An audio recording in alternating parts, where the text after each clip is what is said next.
Coming up on this edition of the Cruise View, Mother Nature gives the Quantum her best. We head to Silk for some food and learn how to surf the waves. So, let's set sail.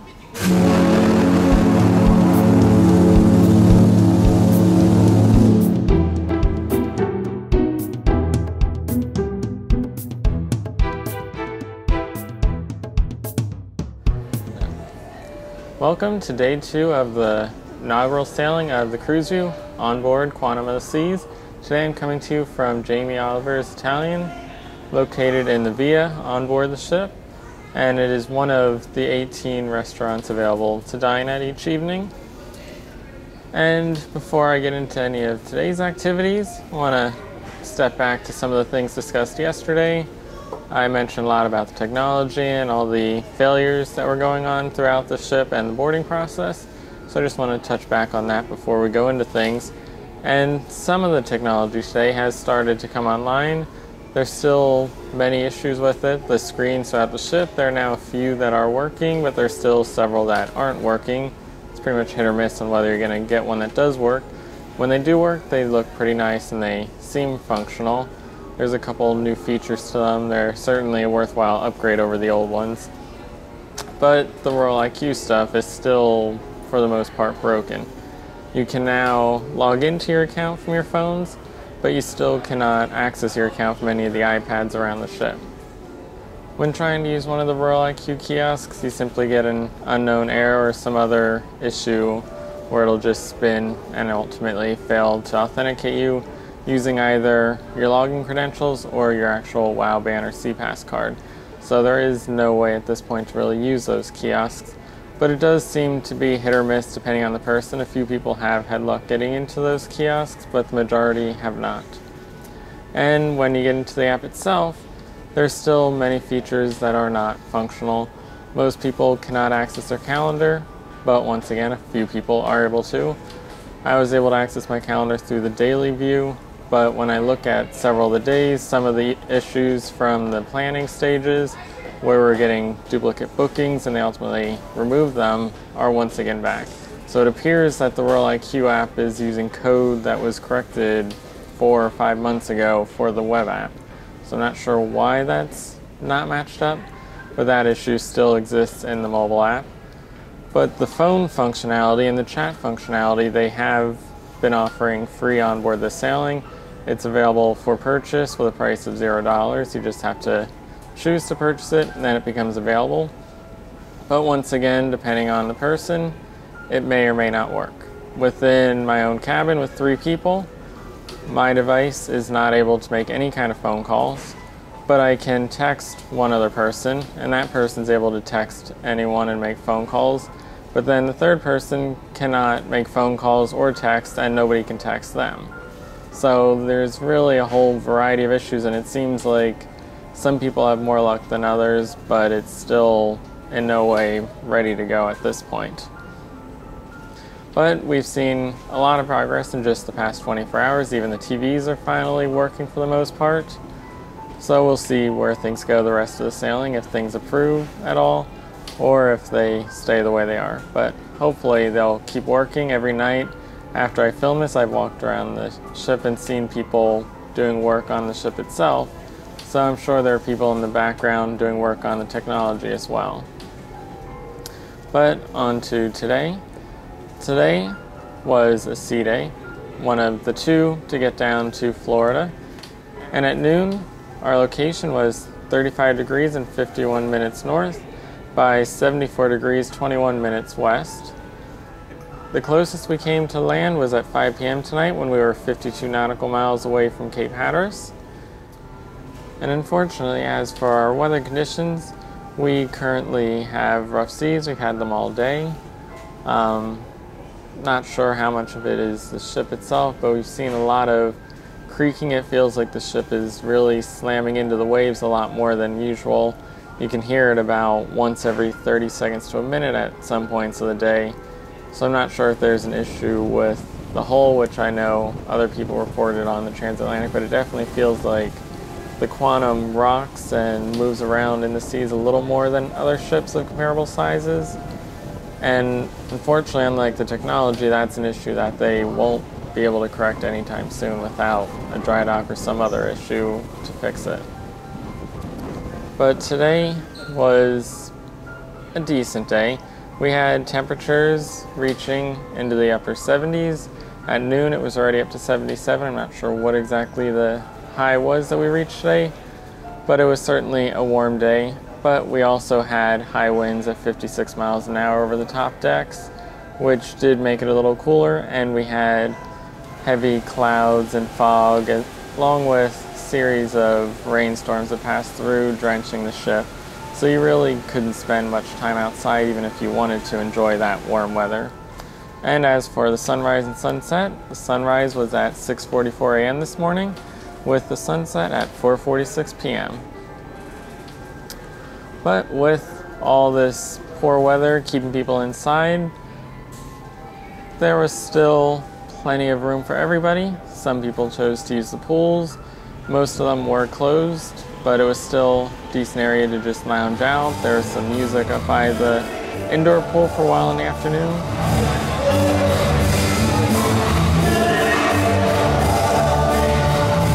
But some of the basic items of the ship were closed. The North Star, for instance, could not operate at all today, while the Ripcord was able to continue operations as usual. So it seems like that is one part of the ship that is not being affected by any of the sea conditions, probably because you're just floating in the air. But that is good to know that if you make reservations, the seas won't cancel them on you. And this morning at 9:30 a.m. was the Cruise Critic Meet and Mingle, an event held on most longer sailings. And on this one, we, of course, being inaugural, had a very large group. It was held in the music hall, and we filled the entire bottom level along with much of the top level. So it was a very good turnout for that event, even with it being scheduled for 9:30 a.m. while the site, even once we left, was still listed as 10:30 a.m. So it didn't seem like many people got caught off guard by that change. And then at 3 p.m. this afternoon was the grand opening of Hublet and Bulgari boutiques. So I know there are a lot of openings throughout the transatlantic, but it seems like there was still at least one held back for the inaugural sailing today. 4, 3, 2, 1. And this evening, the Flying Trapeze opened up for use, and that was held up in the Seaplex. And even if you aren't interested in trying it out, it was, as I didn't try it out today, it was fun to just sit and watch that for a little while, see how people do. A lot of different skill levels overall. It seemed like if you were fit or young, you had much more luck than the rest. And then tonight at 8:30 p.m., I attended the final performance of Mamma Mia for this sailing. That was, of course, held in the Royal Theatre.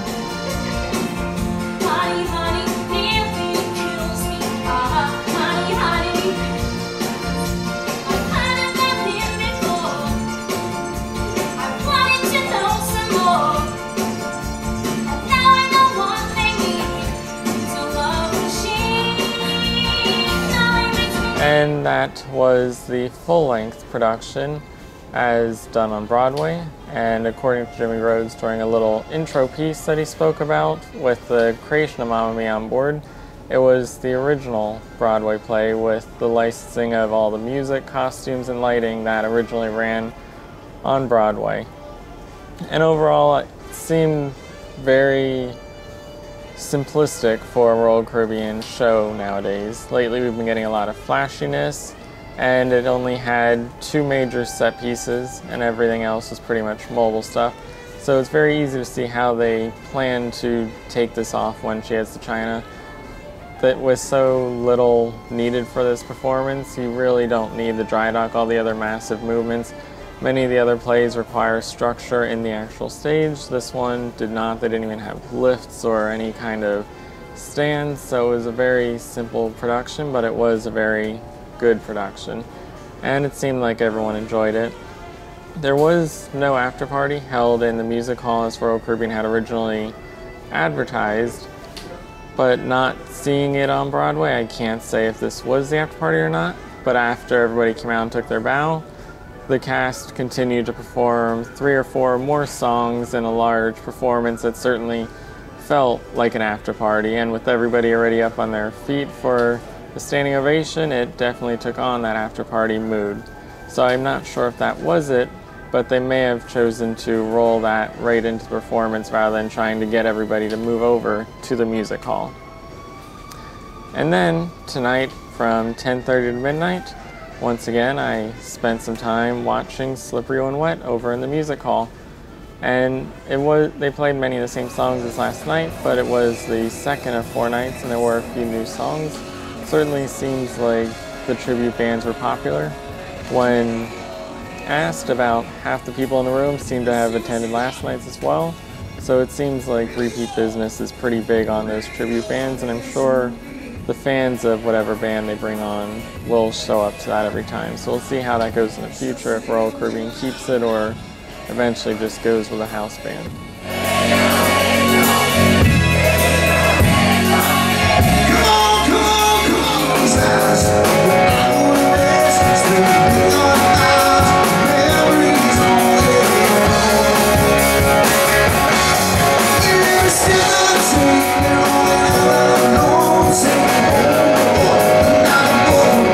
That about does it for today's compass. It was once again a very minimalistic compass. There wasn't a whole lot to it, no real major events or activities. Overall, the compass has been very lightweight this sailing. I took a little peek at day 3 already, and it looks like it's going to be more of the same.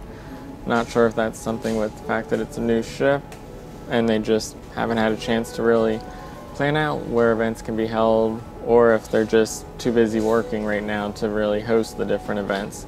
But hopefully on future sailings they'll get things filled out a little more and there'll be a lot more to do with each day.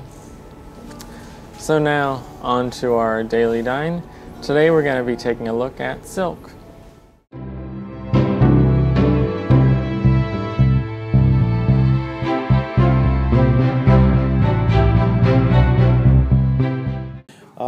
Very good evening, ladies and gentlemen. Namaste to you and welcome to Silk. My name is Alfie. I'm one of the heavyweight in the Silk. Our Silk restaurant is one of our complimentary restaurants out of 5 restaurants, and it described in 3 words as Asian fusion, social and sharing.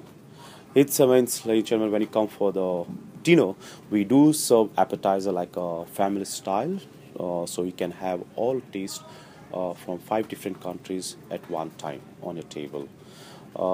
As well as, ladies and gentlemen, this is we represent 5 different countries. This is India, China, Vietnam, Japan and Thailand.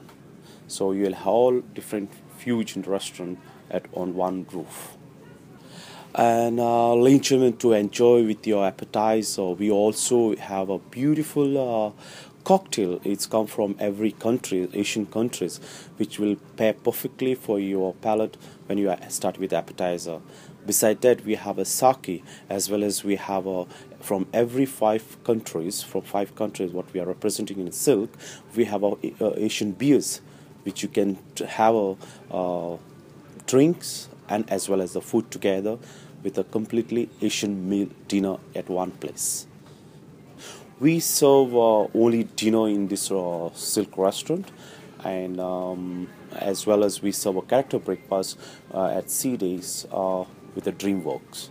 And we do the waiters and as the characters come together during the breakfast, and they make a little show to dance with our little ones to enjoy, make them more enjoyable breakfast on board. Okay, ladies and gentlemen, I'd like to welcome you and enjoy our beautiful Silk in fusion Asian social and sharing, so you can have a beautiful experience in Silk restaurant.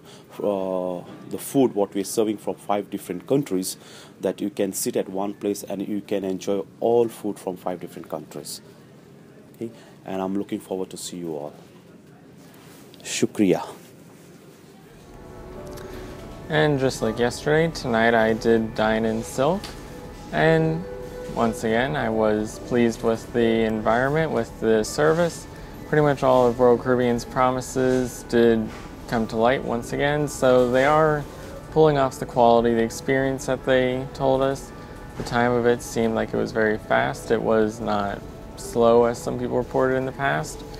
So it was overall a good experience, but looking at that menu, it already seems pretty clear that the dynamic dining issues with longer sailings are going to come to light, as some of the alterations they've made from their preview menu when booking open to now has significantly cut down on the number of options that I would personally choose, and will make it incredibly difficult to even choose to eat there one more time when I actually have 4 more times that I have to eat there.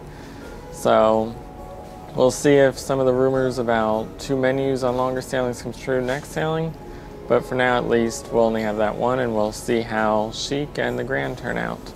But now we're gonna head on to tonight's venue tour, and we're gonna use some themes to group these because there are a lot of venues on the Quantum. It's a very large ship, and this entire first sailing we're gonna theme as the active sailing. We're gonna look at some of the more adventurous things, some things to get you out there and moving. And today we're going to come off to an active start with the FlowRider and the Rock Wall.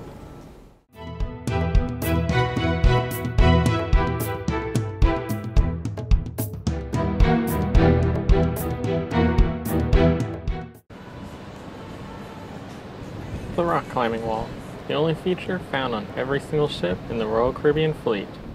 First introduced on the Voyager of the Seas in 1999, it has since been retrofitted onto the older ships and been topped with each new build. This trend has come to an end on the Quantum though, as the wall has lost its prominence towering over the back of the ship in favor of a smaller 30-foot wall on the starboard side of the seaplex. It's not a downgrade though. Rather than tying off to a member of the support staff to ensure you don't fall, they have now installed an auto repel system. As you climb, your line is automatically pulled in and kept tight. When you're ready to rappel, or if you fall off, the line pulls tight and slowly releases you down to the ground.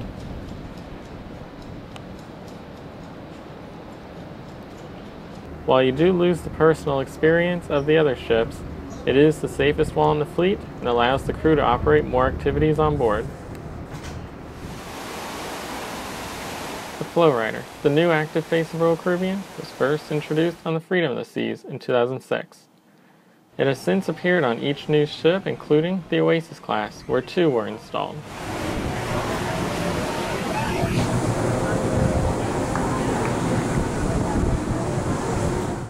More recently, they have even started to be retrofitted onto the existing Voyager class ships. On board the Quantum of the Seas, it is located in its usual spot at the very back of the ship. To participate, you simply sign the waivers, get a wristband, and show up for any of the sessions listed in the cockpit. Like the other ships, there are dedicated times for surfing as well as boogie boarding.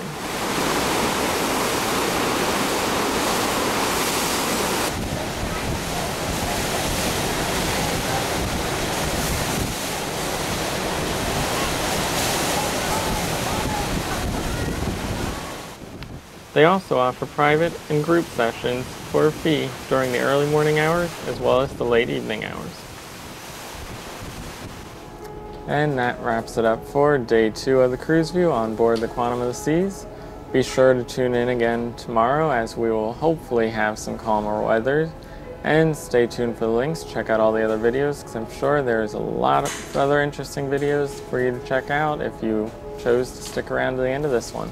So thanks for watching and stay tuned.